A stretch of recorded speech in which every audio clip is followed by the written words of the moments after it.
Christopher Ford. Thank you very much, Mr Speaker. It's a pleasure to be able to speak on both the Riccarton Racecourse Development Enabling Bill and the Riccarton Racecourse Bill. Can I first open with some comment, and I think other members have made it during this debate, around some of the comments from the Minister in his speech on this third reading. I have a brother. I love him very much, so I won't name him. But Jason's worst trait as a youngster was turning up when the dishes were almost done and then taking credit for it and taking undue credit for the work that had been done. And that's essentially what the Minister did today in his third reading speech.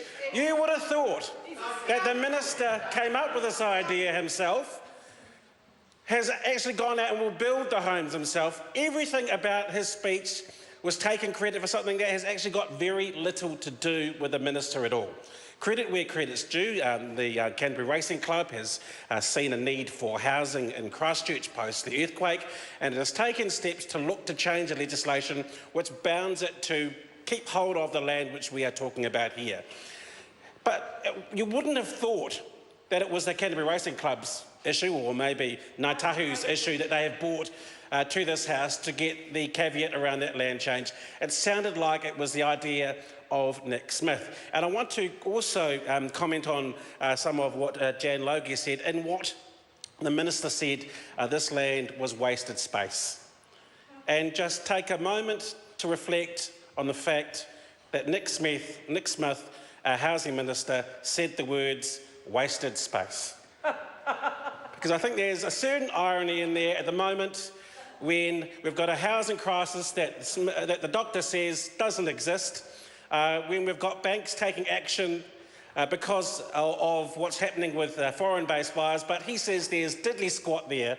But our wasted space minister says there's nothing to do here and has the audacity to take credit for this piece of legislation where the people of Christchurch have seen a need for housing and some affordable housing and have brought this piece of legislation to the House. So let's give the credit where the credit is actually due to Ngāi Tahu, to the Canterbury Racing Club, who have said we need this 40 hectares of land to have a housing development of around 600 homes. But they've said, importantly, that 30% of that must be affordable. Now, the benchmark for that has been set at $450,000, and a number of my colleagues have already mentioned whether or not that is, in fact, affordable given the housing situation in Christchurch. But we think that, regardless of that, that the fact that they've decided to put 30% of that towards affordable housing is a good thing. Mr Speaker, this piece of legislation is necessary because there is a piece of legislation which I believe was passed in 1878, landlocks this land with the racing club and gives first right of refusal to the Crown and also to Ngāi Tahu. And this allows this piece of land to be developed. I'd also like to acknowledge my colleague Clayton Cosgrove, who harked back to 1878 when he lived close to the Riccarton Racecourse, I believe. And said that it is much different from 1878 than it is now.